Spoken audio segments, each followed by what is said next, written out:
பொதுவாகவே வந்துட்டு ஒரு ஒரு கைலி கட்டிட்டு ஒரு சட்டை போட்டு ஒருத்தர் போகிறாரு.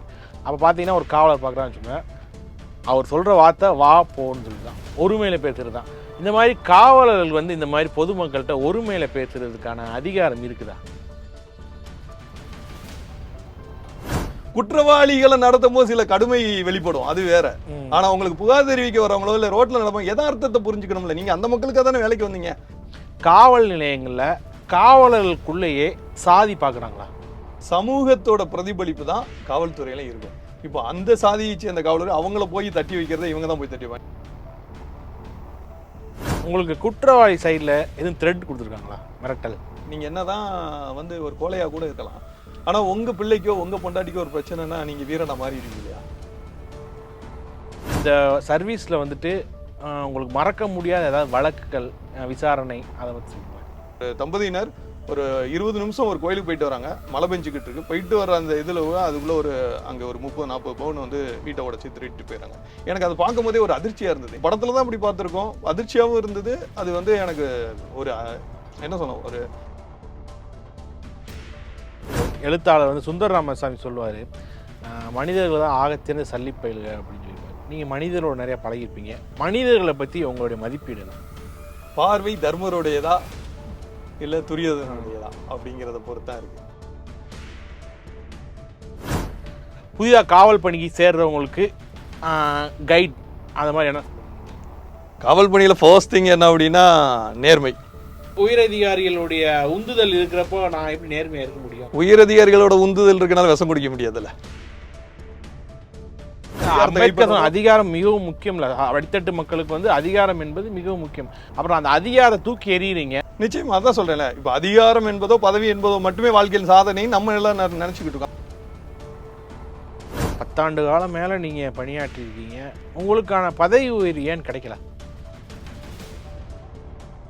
இன்றைய சிறப்பு நேர்காணல் நாம் சந்திக்கும் சிறப்பு விருந்தினர் முன்னாள் காவல் அதிகாரி திரு ஸ்டீஃபன் மாசா அவர்கள் தான். வணக்கம் சார். வணக்கம் சார். வந்தால் சிறு வயது உங்களுக்கு ரொம்ப நிறையா சர்வீஸ் இருக்குதுன்னு இருந்தாலும் அந்த காவல் பணியை நீங்கள் வந்துட்டு இந்த மாதிரி ராஜினாமா பண்ணதுக்கான காரணம் என்ன?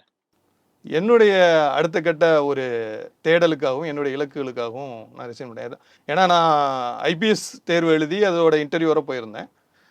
ஐபிஎஸ் ஆகியிருந்தால் ஒருவேளை நான் போலீஸ் டிபார்ட்மெண்ட்டில் இருந்திருப்பேன். பட் என்னுடைய அடுத்த கட்ட முயற்சிக்கான வாய்ப்புகள் முடிஞ்சு போச்சு. ஏன்னா நேர்முக தேர்வில் போய் நான் தோல்வி அடைஞ்சிட்டேன். சரி, அடுத்து எனக்கு அது கிடைக்கல அப்படின்ன பிறகு அதான் அதே லிமிட்டில் நான் இருக்க விரும்பலை. ஸோ நான் அடுத்து ஏதாவது பெருசாக சாதிக்கணும் அப்படின்ட்டு தான் நான் வெளியில் வந்துட்டேன். இல்லை, அதை எப்படி அந்த எல்லா பேருக்குமே ஒரு வேலையை விட்டு டக்குன்னு எல்லாரும் போக முடியாது.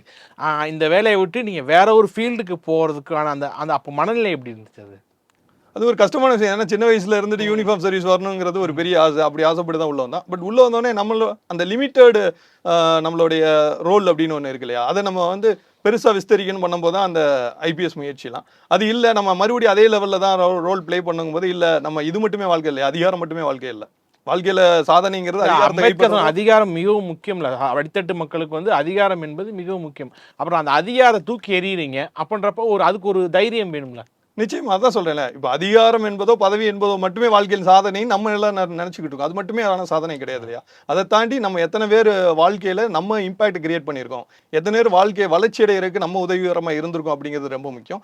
நம்ம போலீஸ் டிபார்ட்மெண்ட்ல இருந்தப்பையும் அதை செஞ்சிருக்கோம். அது ஒரு குறிப்பிட்ட லெவலில் செஞ்சு போய் வெளியே வந்த பிறகு எனக்கு வந்து இந்த ஸ்கை இஸ் த லிமிட், அந்த வானமே இல்லை அப்படிங்கிற மாதிரி எனக்கு இனிமேல் எவ்வளோ தூரம் நம்ம பயணிக்கலாம் இல்லையா. இல்லை, நீங்கள் இந்த பணியை விடுறப்போ வந்து நிறைய பேர் சொல்லியிருப்பாங்க, பொழைக்க தெரியாத ஆளாக இருக்கா அவன், ஒரு கவர்மெண்ட் வேலையை விட்டுட்டு வெளியே போறான்றான, அப்படி நிறைய இந்த விமர்சனங்கள்லாம் எதிர்கொண்டிருப்பீங்களே, அதெல்லாம் எப்படி பார்த்து? நிச்சயமா பிழைக்க தெரியாதவங்கிறது இந்த வேலையை விட்டு வரும்போது மட்டும் இல்லை, அந்த வேலையில் இருக்கும்போதுமே நான் அதை எதிர்கொண்டிருக்கேன். நீங்க பணியில் நேர்மை அப்படிங்கிறத கடைப்பிடிச்சாலே எல்லாரும் உங்களை என்ன செய்வாங்கன்னா பிழைக்க தெரியாதவங்க சொல்லுவாங்க.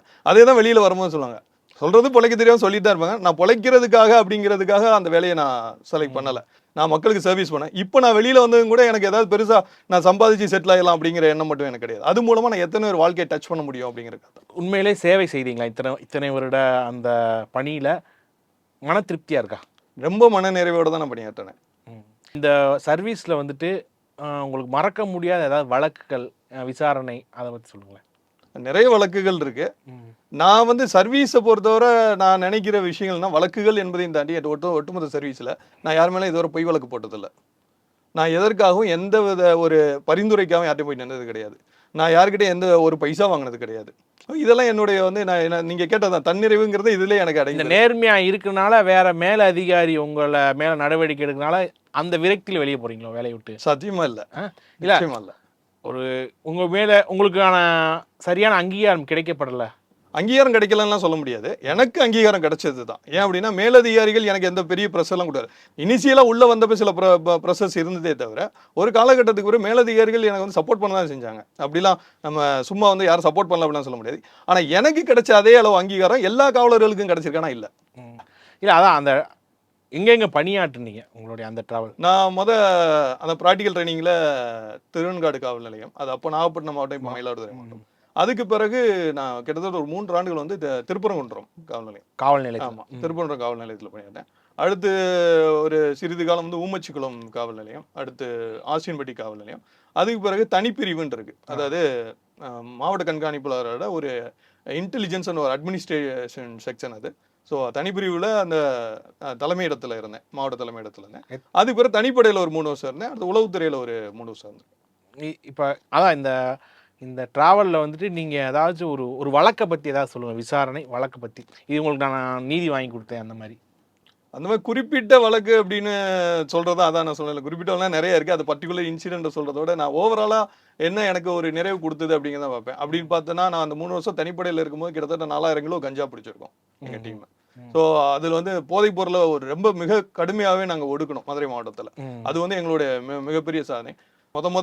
நான் பெருசாக பார்த்த வழக்கு அப்படிங்கிறது வந்து என்னுடைய ப்ராக்டிக்கல் ட்ரைனிங்லேயே பார்த்த வந்து ஒரு வீட்டில் கொள்ளையடித்த வழக்கு தான். அந்த வீட்டில் கொள்ளையடித்த வழக்கில் வந்துட்டு எந்தவித, அதாவது ஒரு தம்பதியினர் ஒரு 20 நிமிஷம் ஒரு கோயிலுக்கு போயிட்டு வராங்க, மழை பெஞ்சுக்கிட்டு இருக்கு. போயிட்டு வர அந்த இதில் அதுக்குள்ளே அங்கே ஒரு 30-40 பவுன் வந்து வீட்டை உடச்சி திருட்டு போயிடறாங்க. எனக்கு அதை பார்க்கும் போதே ஒரு அதிர்ச்சியாக இருந்தது. என்னடா 20 நிமிஷத்தில் வந்து அதுவும் அந்த ஊருக்காரங்க எந்த டிஸ்டர்பன்ஸும் கிடையாது. திருவெண்காடு. ஆமாம். அப்போ இது எப்படி சாத்தியம் அப்படிங்க எனக்கு அதிர்ச்சியாகவும், படத்துல தான் அப்படி பார்த்துருக்கோம், அதிர்ச்சியாகவும் இருந்தது. அது வந்து எனக்கு ஒரு என்ன சொன்னோம், ஒரு தேடலும் இருந்ததில்லை, இது எப்படியா கண்டுபிடிச்சு ஆகணும் அப்படின்ட்டு. அப்போ அந்த வழக்கை வந்துட்டு நான் அன்னைக்கு நான் ட்ரைனிங்கே செய்தான். அன்னைக்கு வந்து இதை எப்படியா முன்னெடுத்து போகணுன்ட்டு அப்போ ஒரே அவங்க பயன்படுத்திய ஒரு மொபைல் காணா போயிருந்தது. அதுல இருந்து நாங்கள் ரூட் எடுத்து அதை வந்து நாங்கள் சேஸ் பண்ணோம். அது எனக்கு ரொம்ப என்னுடைய கெரியரில் ஸ்டார்ட் பண்ண நேரம் நானாவே பின்தொடர்ந்து அதை சக்ஸஸ் பண்ண வழக்கு. குற்றவாளி பிடிச்சிட்டிங்களா? குற்றவாளி பிடிச்சாச்சு. உங்களுடைய முகநூலே பார்த்துருக்கேன் நான் நிறைய தடவை. நிறைய மாவட்ட ரீதியான விருதுகள், நிறைய விருதுகள்லாம் வாங்கியிருக்கீங்க. என்ன விருதுகள்லாம் இது வரைக்கும் வாங்கியிருக்கீங்க? நான் ஒரு 6 தடவை மதுரை மாவட்ட கலெக்டரேட் அவார்டு வாங்கியிருக்கேன். சிறப்பான சேவைக்கான விருது 6 தடவை வாங்கியிருக்கேன். அது போக டிபார்ட்மெண்ட்ல நிறைய வாங்கியிருக்கேன். இப்போ டிபார்ட்மெண்ட்ல ரிவார்ட்ஸ்ன்னு சொல்லுவாங்க, DGP rewards, ADGP rewards, IG rewards, அந்த மாதிரி நிறைய. காவல்துறை இருந்தப்ப குடும்பத்தோட செலவழிச்சப்பட்ட நேரம், இப்போ இருக்கப்ப குடும்பத்தோட நிலவழிக்கிற நேரம் எப்படி இருக்கு? நிச்சயமா இப்போ தான் அந்த டைம் கிடைக்கும். காவல்துறையில் இருக்கும்போது என்னுடைய கமிட்மெண்ட் எல்லாம் சொசைட்டி நோக்கி தான் இருந்தது. இல்லை, இப்போ உங்கள் மனைவி வந்து சொல்லணும், உங்கள் மனைவி இந்த காவல்துறை வேலையை விடுறோம் அப்படின்றப்ப அவங்க வீட்டில் எப்படி ரியாக்ஷன் இருந்துச்சு, அவங்க அப்பா அம்மா எப்படி ரியாக்ஷன் பண்ணாங்க? இல்லை, எல்லாருக்குமே வந்து என்னதான் இருந்தாலும் அரசு அதிகாரி அப்படிங்கும்போது அதை விட்டு ஏன் வெளியே வரணும் அப்படிங்கிற ஒரு எண்ணம் இருக்க தான் செய்யும். அதை தாண்டி என்னோட மனைவியை பொறுத்த வரைக்கும் அவங்க எப்படின்னா என்னுடைய பார்வையும் என்னுடைய தேடல் என்னன்னு அவங்களுக்கு தெரியும். அதான் என்னுடைய தேடல், அதை எனக்கு அடுத்த கட்ட முயற்சிகள் இருக்குன்னு அவங்களுக்கு தெரியும். அதே நேரம் நான் அந்த காக்கி சட்டை எவ்வளவோ விரும்பி போட்டுக்கிட்டேன், அந்த காக்கி சட்டை மேலான காதல் என்னன்னு அவங்களுக்கு தெரியும். சொல்ல போனா அவங்க அடிக்கடி சொல்லுவாங்க, உங்களுக்கு வந்து என்னை விட காக்கி சட்டை தான் முக்கியம். ஸோ அந்த மாதிரி ஒரு சிச்சுவேஷன்ல இருந்து எப்படி அதை விட்டு நீங்க வர போறீங்க, எப்போ எதுக்கு அப்படி ஒரு முடிவு எடுக்கிறீங்கன்னு அவங்களுக்கும் கொஞ்சம் கஷ்டமா தான் இருந்தது. ஆனா என்ன அப்படின்னா, நான் என்னுடைய அடுத்த இலக்குகள் என்னன்னு அவங்களுக்கு தெரியும். நான் நிறைய சாதனை செய்யணும் அப்படிங்கிற ஒரு எண்ணங்களோட ஓடிட்டு இருக்க ஒரு ஆளு. அப்போ நான் வந்து சப்போர்ட்டிவா இருக்கணும் அப்படின்னு இருந்ததான். மற்றபடி அவங்க வீட்டுல இருந்தாலும் எங்களுக்கு எந்த வித கொஸ்டின்ஸும் வரல. இப்போ பொருளாதார ரீதியா உங்களுக்கு திருப்தியா இருக்கா? ஏன்னா காவல்துறை மாதம் ஒரு சம்பளம் வந்துடும்.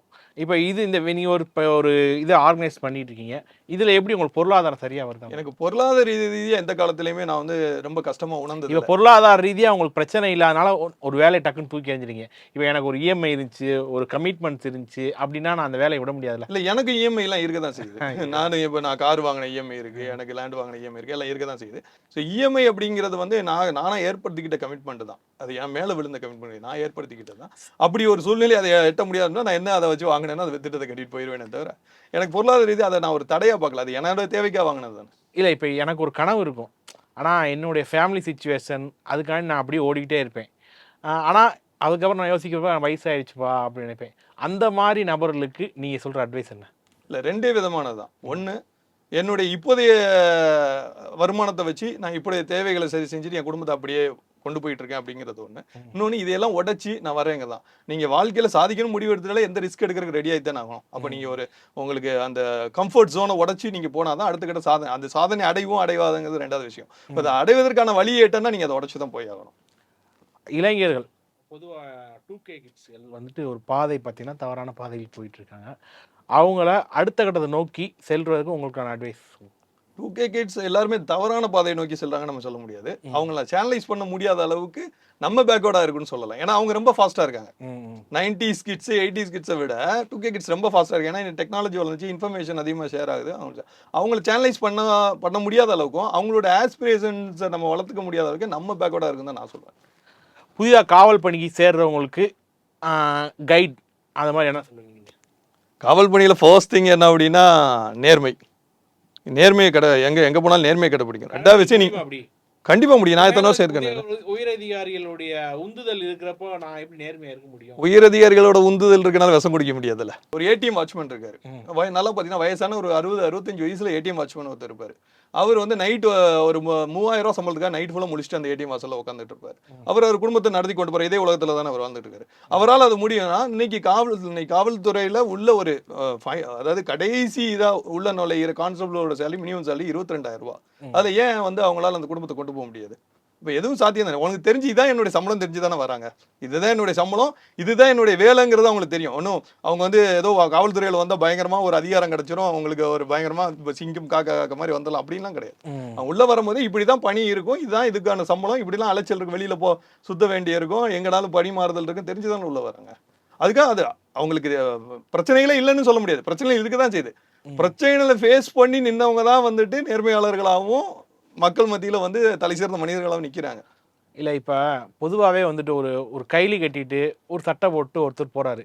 அப்போ பார்த்தீங்கன்னா ஒரு காவலர் பார்க்குறான்னு வச்சுங்க, அவர் சொல்கிற வார்த்தை வா போன்னு சொல்லி தான் ஒருமையில் பேசுறது தான். இந்த மாதிரி காவலர்கள் வந்து இந்த மாதிரி பொதுமக்கள்கிட்ட ஒருமையில் பேசுறதுக்கான அதிகாரம் இருக்குதா? நிச்சயமா கிடையாது. காவலர்கள் இல்ல, யாருக்குமே கிடையாதுல. ஒரு கைலி சட்டை போட்டு போறாங்க, அவர் ஒண்ணு தாழ்ந்தவனும் கிடையாது. நம்மளும் அந்த மாதிரி ஒரு சமூகத்துல இருந்தானே வந்துரும். இன்னைக்கு நீங்க அடித்தட்டு விளிம்பிலே மக்கள் மீது அப்படித்தானே செலுத்துறாங்க காவலர்கள். அது தவறுதான். நீங்க அதை தான் சொல்லி அவங்க அப்போ அதான் அது அதிகாரத்தை நோக்கி மட்டுமே வந்தவங்களுடைய மனநிலையா தான் இருக்கும். ஏன் அப்படின்னா நீங்க இன்னைக்கு அடித்தட்டு நிலைமையில இருக்க 2ஆம் நிலை காவலர்களா இருக்கட்டும், இல்ல ஒரு சப் இன்ஸ்பெக்டராக இருக்கு, அவங்களுடைய குடும்ப பின்னணி எல்லாம் போய் பாத்தீங்கன்னா ரொம்ப கஷ்டப்பட்ட குடும்பத்துல, ஒரு விவசாய குடும்பத்துல இருந்தோ இல்ல ஒரு லோயர் மிடில் கிளாஸ் ஃபேமிலியில இருந்தோ வந்திருப்பாங்க.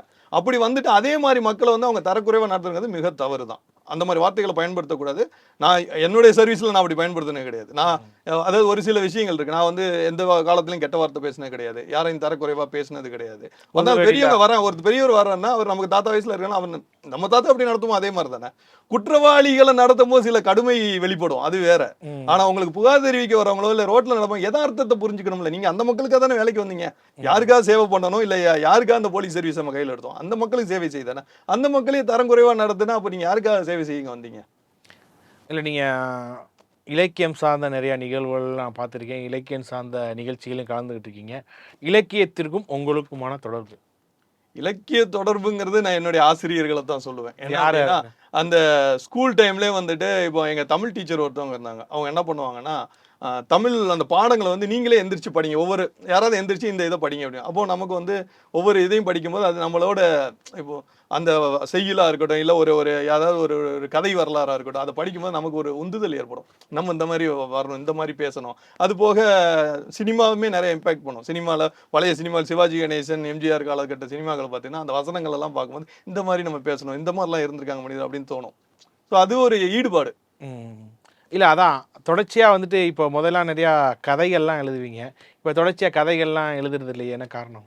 அதுக்கான நேரம் கம்மியாயிடுச்சுன்னு நினைக்கிறேன். ஏன்னா இப்போ வெளியில் வந்தேன்னு அதான் சொல்கிறேன், எனக்கு இப்போ அடுத்த கட்ட ஓட்டத்துக்கு வந்ததுனால அதை நோக்கி நான் அதுக்கான என்னுடைய நியூ லேர்னிங்ஸாக இருக்கட்டும், அதாவது புதிய கற்றல்களாக இருக்கட்டும், இல்லை புதிய மனிதர்களை சந்திக்கிறீங்களா, அதுக்கான நேரங்கள் அதிகமாயிட்டனால இதுக்கான நேரம் ஒதுக்கப்பட முடியல. இல்லை நீ புதிய பணிக்கு போனீங்க, டக்குன்னு ஒரு மேலிடத்துலேயே போயிட்டீங்களே, அதாவது கீழே இருந்து போனோம், நீங்க மேல் இடத்துக்கே போயிட்டீங்க, அது எப்படி நான் கேட்குறேன். அது வந்து அந்த கிரெடிட்ஸ் வந்து யாருக்குன்னா எங்க NTC group chairman mister Chandramohan சாருக்கு தான்.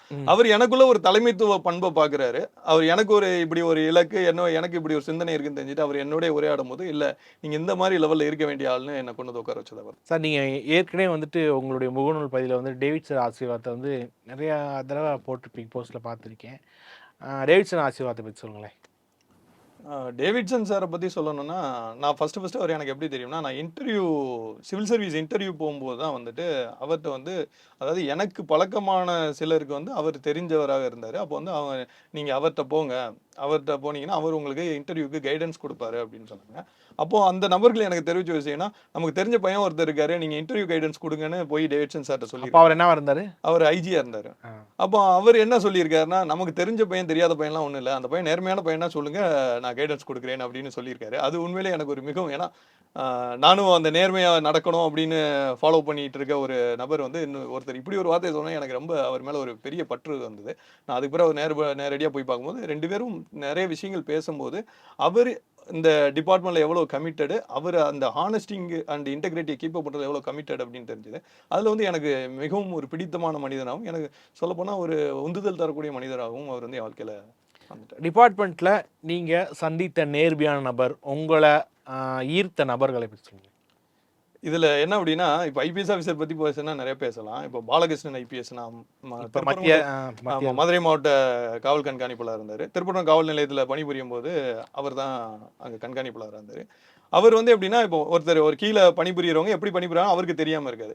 அவர்கிட்ட வந்து இப்போ ஏதாவது ஒரு கம்ப்ளைண்ட் சில நேரம் வந்து அதில் கம்ப்ளைண்ட் வந்து ஸ்டேஷனில் சரியாக நடவடிக்கை எடுக்கலன்னா என்ன செய்வாங்க, நேராக எஸ்பிட்ட போயிடுவாங்க.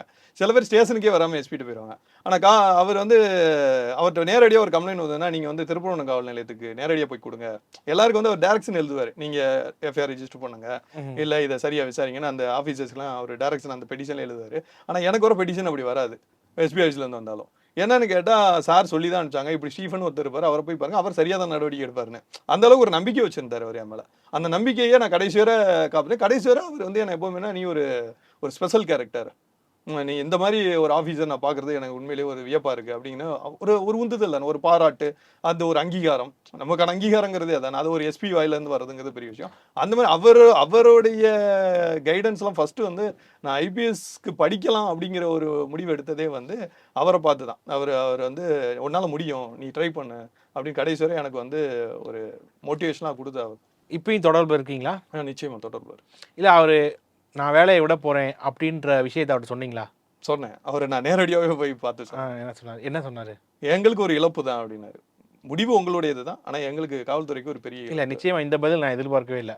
நீ வேலையை விட்டு போகாத அப்படின்னு சொல்லிப்பாங்க. உங்களுடைய முடியல அவங்களுக்கு வந்து ஆரம்பத்திலேருந்தே தெரியும் எனக்கு வந்து ஏதோ அந்த பையன் ஏதோ லைஃப்ல சாதிக்கணும்னு நினைக்கிறான், ஏதோ ஒரு துடிப்போடைய போது இருக்கான். நான் அவர்கிட்ட நான் கேட்டிருக்கேன், எதனால என் மேலே இப்படி ஒரு நம்பிக்கை இருந்தால் உனக்குள்ள ஒரு ஃபயர் இருக்கு அப்படிம்பாரு.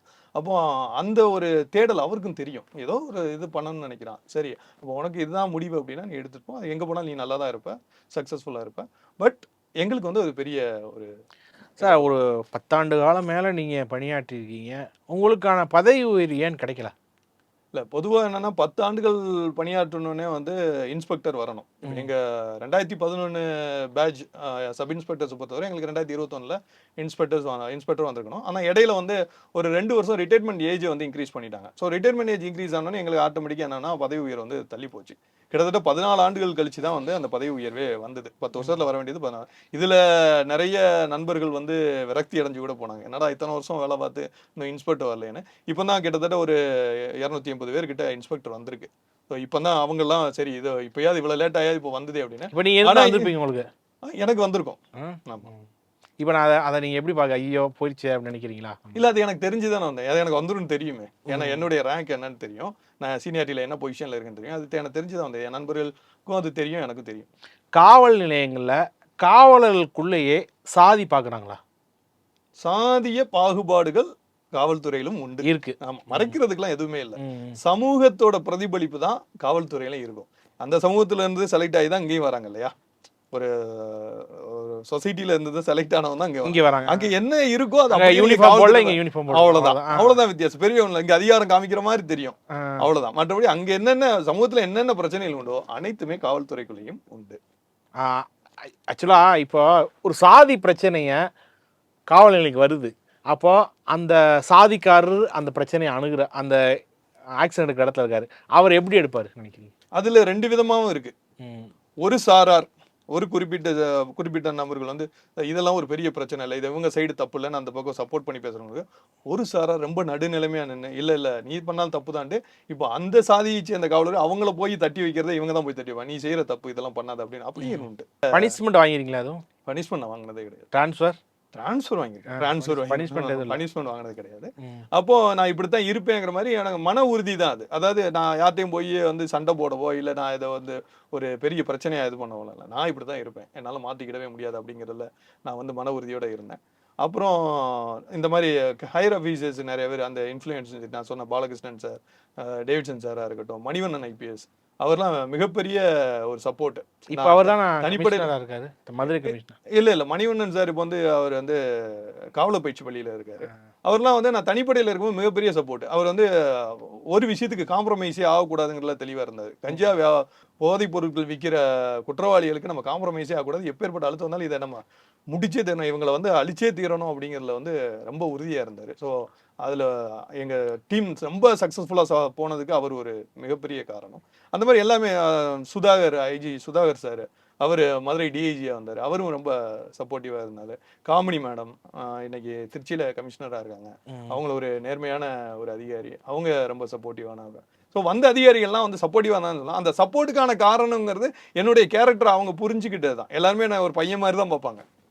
அவன் செய்யறான், கரெக்டா தான் செய்வான், ஸ்டீஃபன் செய்யறாருன்னா கரெக்டா தான் செய்வார் அப்படிங்கிற மாதிரி ஒரு எண்ணம் வந்து அவங்களுக்கு இருந்து, என் மேல அவங்களுக்கு கொடுத்த நம்பிக்கையை நான் சிறிது கூட வந்து நான் சிதற அடிக்கல. அதை நான் சரியா செய்யணும்னு செஞ்சேன். உங்களுக்கு ஆனா எல்லாத்தையும் தாண்டி நான் வந்து ஒரு சிலரை நான் வந்து இவங்க நீங்க கேட்டீங்களே இன்ஸ்பிரேஷன் உங்களுக்கு யாருன்னு, இவங்கெல்லாம் பெரிய அதிகாரிகள் எல்லாரையும் இன்ஸ்பயர் பண்றதா. பொதுவாக வந்து இப்போ டேவிட்சன் சார் இருக்காருன்னா, டேவிட்சன் சார் ஒரு ஹானஸ்ட் ஆஃபீஸர், அவர் ஆட்டோமேட்டிக்காக ஒரு உச்சத்தில் இருக்கும்போது எல்லாருக்கும் இன்ஃப்ளூயன்ஸ் ஆகும். பட் என்னுடைய தனிப்படையில் ஒரு காவலர் இருந்தார், தலைமை காவலராக இருந்தார், கணேசன் ஒருத்தர்.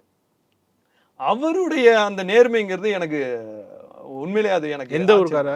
அவரு ஸ்ரீவில்லிபுத்தூர் இருக்காரு. இப்ப எங்க ஒர்க் பண்றாரு? இப்போ ஸ்ரீவில்லிபுத்தூர்ல தான் ஒர்க் பண்றாரு. அவரு கொஞ்ச நாள் மதுரையில வந்து வேலை பார்த்தாரு. அப்ப என்னுடைய தனிப்படையில இருந்தாரு. ஸ்ரீவில்லிபுத்தூர் காவல் நிலையத்தில். ஆமா ஆமா ஆமா.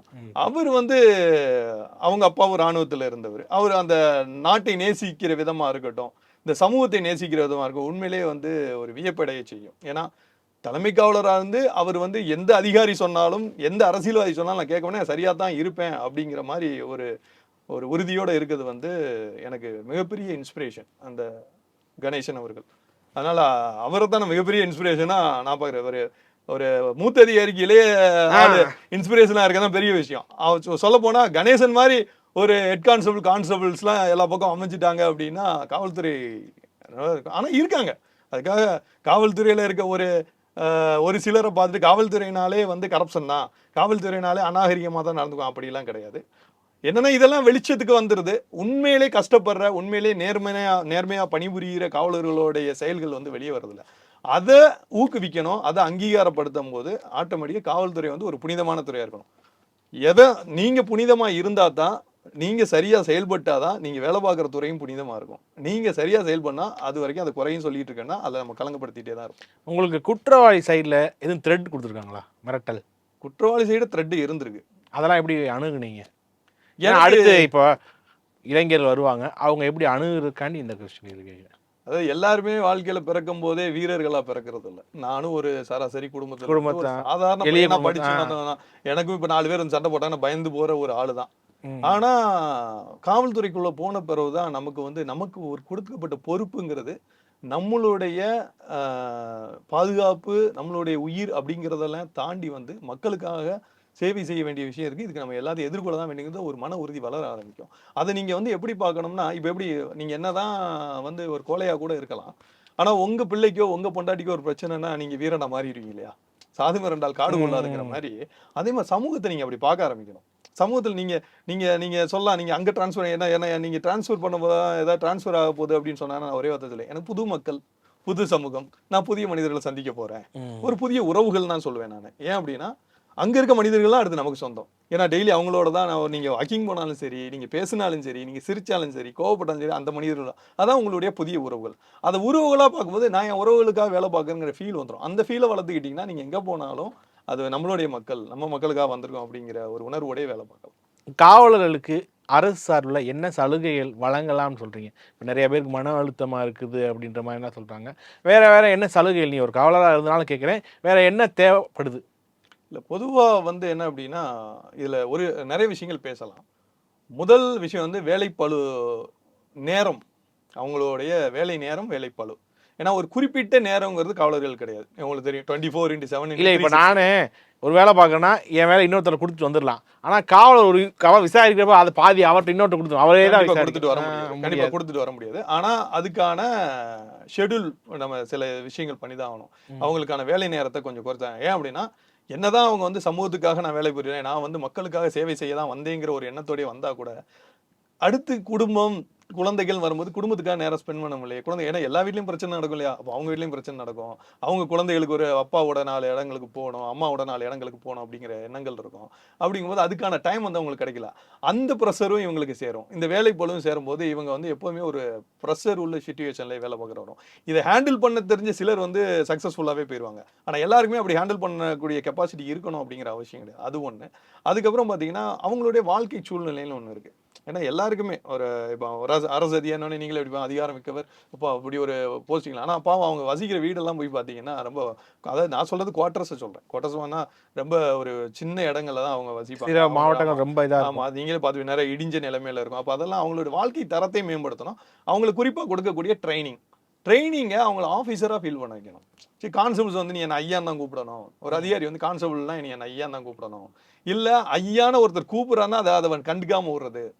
ஐயான்னு கூப்பிட்றான், நீ ஐயாலாம் கூப்பிடாது, சார்னு கூப்பிடு. நீயும் ஒரு ப்ரொஃபஸர், நீங்கள் ஒரு படித்து நீ அரசு வேலைக்கு வந்திருக்கீங்க, நானும் ஒரு அரசு வேலைக்கு வரேன், நான் ஒரு முக்கியமான பொசிஷனில் இருக்கேன், நீங்கள் அடுத்த பொசிஷனில் இருக்கீங்கன்னா சார், அந்த எண்ணங்களை வந்து எல்லாருக்கும் கொண்டு வரணும். இன்னும் வந்து இந்த காலனி ஆதிக்க காலத்தில் இருந்த மாதிரி பிரிட்டிஷ் காலத்தில் இப்போ நீங்கள் இருக்கிறீங்க, இப்போ நீங்கள் ஒரு பதவியில் இருக்கீங்க, இப்போ உங்களுக்கு கீழே வந்து ஒரு தலைமை காவலரோ இல்லை சாதா காவலரோ, அவரை நீங்கள் எப்படி கூப்பிடுவீங்க? என்னை பொறுத்தவரை கேட்டால் நீங்கள் என்னுடைய காவலர்கள்ட்டே போய் கேட்கலாம். நான் என் வயதை ஒத்த என வயது கீழே இருக்கணும் நான் பேர் சொல்லியும் கூப்பிட்டுருக்கேன். சிலர் அண்ணான்னு கூப்பிட்டுருக்கேன். நான் சில காவலர்களாக அண்ணா இங்கே வாங்கன்னு கூட சொல்லுவேன். அதான் நிறைய பெண் காவலர்கள் அக்கான்னு சொல்லி கூப்பிட்டுருக்கேன். நிறைய எனக்கு முன்னாடி இருக்க பேட்சஸ், அதாவது எனக்கு முன்னாடி சீனியர் இன்ஸ்பெக்டர்ஸ், சப் இன்ஸ்பெக்டர்ஸ் அண்ணன் அக்கான்னு பேசியிருக்கேன். அது வந்து அவங்க, அதாவது அந்த அண்ணன் அக்கான்னு அக்கா நான் வந்து இப்போ பறந்த மனதோட எல்லாத்தையும் அண்ணன் அக்கான்னு சொல்லிட்டேன்லாம் சொல்ல முடியாது. அவங்க நடந்துக்கிற விதம், அவங்க எந்த அளவுக்கு வந்து மக்கள் சேவையில் தன்னுடைய கமிட்மெண்ட்டை கொடுக்குறாங்க, எந்த அளவுக்கு நேர்மையாக இருக்கேன், அதை பொறுத்து நான் கூப்பிடுவேன். ரொம்ப நேர்மையானது, ரொம்ப இன்ஸ்பிரேஷனாக இருக்காதுன்னா நான் அண்ணன் சகோதரன் தான் கூப்பிடுவேன். எனக்கு தெரிஞ்சு இந்த காவலர் பார்த்தீங்கன்னு வச்சுக்கோங்க, அவங்க ஆஃபீஸில் இருப்பாங்க, வீட்லேயும் சரி சமூகத்துலேயும் சரி ஒரு நகைச்சுவை உணர்வே இல்லாமல் இருப்பாங்க. அந்த மாதிரி நகைச்சுவை உணர்வு கொண்ட ஏதாவது காவலரை பார்த்துருக்கேன்? எனக்கு தெரிஞ்சு அந்த மாதிரி நான் பார்த்தே இல்லை. அப்படி வீட்லேயுமே அந்த மாதிரி கடுகடுன்ற மாதிரியான ஒரு சூழல் தான் இருப்பாங்க. அது எனக்கு வீட்டில் எல்லாருடைய வீடு எப்படி இருக்குன்னு தெரியாது. ஒரு காவல் நிலையத்தை போது ஒரு சிலர், நீங்கள் சொன்ன ஒரு சிலர் தான் நகைச்சுவையே உணர்வோட பார்க்க முடியும். மற்றவங்கலாம் ஏன்னா அவங்க ட்ரெயின் ஆகிட்டு வந்திருக்க அந்த மென்டாலிட்டி, ஃபோர்ஸ் மென்டாலிட்டின்னு சொல்லுவாங்க. லைக் அதுக்காக தான் நீங்கள் பார்த்தீங்கன்னா பிரிட்டிஷ் காலத்தில் வந்து ஐபின்னு தான் இருந்தது, இந்தியன் போலீஸ்னு. நம்ம சுதந்திரம் அடைஞ்ச பிறகு தான் அது ஐபிஎஸ்னு மாத்தாங்க, இந்தியன் போலீஸ் சர்வீஸ்னு மாற்றினாங்க. சரியா? அந்த சர்வீஸ் மனப்பான்மைக்கு வரணும். அதான் சொல்லல, நீங்க சிரிக்கிறதும் கூட ஏன் சிரிக்க முடியல அப்படின்னா, நான் இப்படி கட்டுக்கோப்பா தான் இருப்பேன் அப்படின்னு இல்ல, மனசுல வேதனை எதுவும் இருக்கு. வேதனை அதாவது ஒரு பிரஷர், அழுத்தமான அழுத்தம். அதான் சொல்றேன், அழுத்தம் இருக்கதான் செய்யும். அழுத்தம் இருக்கக்கூடிய பணி தான் அது, அது இல்லைன்னு சொல்லவே முடியாது. ஆனா அதை நீங்க மாற்றிக்கொள்றதுக்கு இப்ப நான் எனக்கு அது இருக்குது, எனக்கு வேலைப்பளு இருக்கதான் செய்யுது, எல்லா வேலை அழுத்தம் இருக்கதான் செய்யுது. ஆனா அதை தான் நான் மாத்திக்கிட்டேன். நான் இந்த இலக்கிய தொடர்பு நீங்க ஆல்ரெடி சொன்னீங்க இல்லையா, அந்த மாதிரி என்ன வந்து நான் சேனலைஸ் பண்ணிக்கிட்டேன். நான் வந்து ஒரு சமூக செயல்பாடுகளை என்ன ஈடுபாடு பண்ணிக்கிறது, ஆதரவற்றோர் இல்லத்துக்கு போவேன். ஒரு 4 ஈவன் அந்த திருப்பரங்குன்றத்தில் இருக்க போதுதான் பார்த்தீங்கன்னா அந்த காலேஜ் பசங்க, ஸ்கூல் பசங்களாம் என்னை பார்த்து பேச வருவாங்க. அவங்களோட இன்ட்ராக்ட் பண்ணியிருப்பேன். அது ஒரு ஜாலியாக போகும். அது நம்ம தான் நம்மளை மாற்றி, அதான் சொல்லுங்க, அதுதான் உங்களுடைய குடும்பம். உங்கள் ஊர், நீங்கள் எங்கே பணிபுரியுறீங்களோ அந்த ஊர் தான் உங்களுடைய குடும்பம். அந்த மக்களோட நீங்கள் உரையாடி அந்த மக்களோட நீங்கள் வாழுங்க. அந்த மக்களை அதிகாரம் செலுத்த நீங்கள் வரல, அந்த மக்களை பாதுகாக்க வந்தீங்க. அந்த மக்களுடைய பாதுகாப்புங்கிறது அந்த ஊரில் இருக்கக்கூடிய குற்றவாளிகளையும் சேர்த்து தான். அந்த குற்றவாளிகளை குடும்பத்தையும் நீங்கள் தான் பாதுகாக்கிறீங்க. குற்றம் செய்யும் போது தான் அவர் குற்றவாளி. அவரை நீங்க வந்து சிறையில் அடைக்க நடவடிக்கை எடுக்கிறதோ எதுவும் பண்றீங்க. அவர் மறுபடியும் அந்த சிறை தண்டனை முடிச்சு வந்தாருன்னா அவரை குற்றவாளியாவே பாக்குறல என்ன பயன்? மறுபடியும் அந்த குற்றம் செஞ்சாதானே அவர் குற்றவாளி. அவர் ஒரு குற்றம் புரிஞ்சாரு, அதுக்கான தண்டனை அனுப்பிச்சு வந்துட்டாரு. அவர் மறுபடியும் சாதாரண மனிதர். எத்தனையோ மனிதர்கள் இன்னைக்கும் பாத்தீங்கன்னா அவங்க வீட்டு கல்யாணத்துக்குலாம் என்ன கூப்பிடுவாங்க. நீங்க வந்து தான் சார் தாலி எடுத்து கொடுக்கணும் கொடுவாங்க. அதுல அதிகபட்சம் பாத்தீங்கன்னா குற்றவாளிகள். அதுக்காக குற்றவாளியோட ஜாலியா சேர்த்து சுத்திட்டு இருக்கிறதெல்லாம் அர்த்தம் கிடையாது. என்ன அப்படின்னா நம்ம மேல வச்சிருக்க மதிப்பு. அந்த மனிதர் வந்து நேர்மையா செயல்பட்டாரு. நம்ம செஞ்ச தப்புக்கு நமக்கு தண்டனை கிடைச்சது. அவர் மாதிரி ஒரு ஆள் வந்து நம்ம பிள்ளைகளை வாழ்த்தணும் அப்படிங்கிற ஒரு எண்ணம் வந்து வரும்.